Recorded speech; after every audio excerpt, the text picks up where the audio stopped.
இன்னைக்கான mini vlog பார்க்கலாமா? Evening tea போடும்போதே நைட்டு சாப்பாட்டுக்கும் வேலையை ஆரம்பிச்சிட்டேன். எப்போதும் சக்கரவள்ளி கிழங்க வேக வச்சு மசிச்சு ஆட்டா மாவு கூட மிக்ஸ் பண்ணி சப்பாத்தி போடுவேன். செம்ம சூப்பராக இருக்கும். சரி, இன்னைக்கு ஃபஸ்ட் டைமாக இடியாப்பம் செய்யலாம் அப்படின்னு சொல்லிட்டு வேக வச்ச சக்கரவள்ளி கிழங்க நல்லா மசிச்சுட்டு கொஞ்சமாக தான் மாவு சேர்த்துருந்தேன். ஃபஸ்ட் டைம்ங்கிறதுனால கூடவே உப்பு நெய் சேர்த்து நல்லா மிக்ஸ் பண்ணிட்டேன். மிக்ஸ் பண்ணும்போதே ஒன்று ஒன்றா நார் வந்துச்சு. எனக்கு அப்போவே ஒரு டவுட் இருந்துச்சு.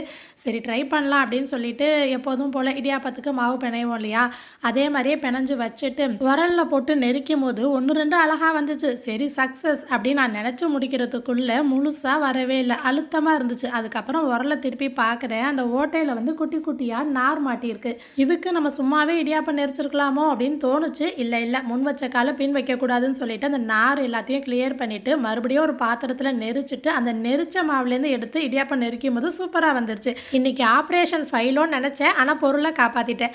ரெண்டே விஷயம்தான், வேக வச்ச கிழங்க கட்டி இல்லாமல் மசிச்சிடணும், கொஞ்சம் கூட நார் இருக்கக்கூடாது, அப்போ பெர்ஃபெக்டாக வரும். கொஞ்சம் கூட டிஃப்ரென்ஸ் தெரியல, டேஸ்ட்டும் நல்லா இருந்துச்சு. கலர் தான் டிம்மாக இருந்துச்சு, பிள்ளைங்கள்ட்ட தண்ணியோட கலர்னு சொல்லிக்கலாம். சைடிஷ் வேலை இல்லை, மதியானம் வச்ச ஆனமே இருந்துச்சு. அதனால் சோம்பேறி வட்டலப்பம் பண்ணியிருந்தேன். இது ஏன் இந்த பேருங்கிறத நான் பின்னாடி சொல்கிறேன்.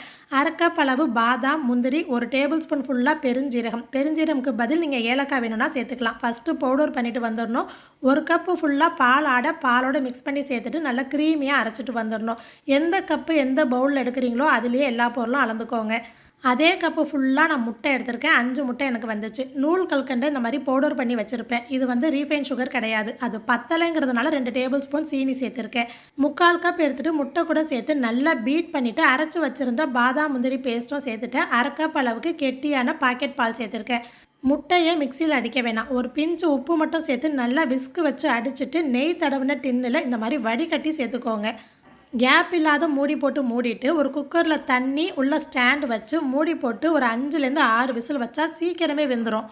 இல்லைனா நீங்கள் சட்டியில் கூட தண்ணி விட்டு ஸ்டீம் பண்ணி எடுத்துக்கலாம். இந்த ரெசிப்பியை மலாய் வட்டலாப்பம் அப்படின்னு சொல்லலாம். தேங்காய் பால் எடுக்க அலுப்பாக இருக்கும் இல்லையா, அந்த டைமில் இந்த மாதிரி செய்கிறது. என்னன்னா, ஸ்ரீலங்காலேருந்து ஒரு சிஸ்டர் கமெண்ட் பண்ணியிருந்தாங்க, தமிழ்நாட்டில் வட்டலாப்பத்தை போட்டு கொலை பண்ணுறீங்க, எங்கள் ஸ்ரீலங்காவில் நாங்கள் ட்ரெடிஷ்னலாக பண்ணுவோம், செம்ம சூப்பராக இருக்கும், ட்ரை பண்ணி பாருங்கன்னு. நீங்கள் ரெசிபி சொல்லுங்கள், நான் ட்ரை பண்ணுறேன் அப்படின்னு கேட்டிருந்தேன். அவங்க ரெசிப்பியும் சொல்லியிருக்காங்க. கண்டிப்பாக நான் ட்ரை பண்ணிவிட்டு உங்ககிட்ட ஷேர் பண்ணுறேன்.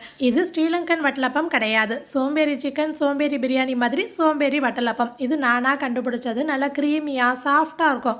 ஆசிரு நட்ஸ் எல்லாம் சாப்பிட மாட்டான், அதனால தான் இந்த மாதிரி செஞ்சு கொடுக்குறது. நீங்கள் பால் ஆடை இல்லை அப்படின்னா கூட பாக்கெட் பால் சேர்த்துக்கலாம். பெருஞ்சீரகத்துக்கு பதில் ஏலக்காய் சேர்த்துக்கலாம். அதெல்லாம் நம்ம இஷ்டம் தான். நான் ஃபஸ்ட் கமெண்ட்டில் எல்லாமே தெளிவாக பின் பண்ணியிருக்கேன். இதை மலாய் வட்டலாப்பம் அப்படின்னு சொல்லலாம். தேங்காய் பால் எடுக்க அலுப்பாக இருக்குது, பிள்ளைங்க நட்ஸ் எல்லாம் சாப்பிட மாட்டாங்க அப்படின்னா இந்த மெத்தடில் ட்ரை பண்ணி பாருங்கள். இந்த ஷார்ட்ஸ் பார்த்தவங்களுக்கு தேங்க்யூ.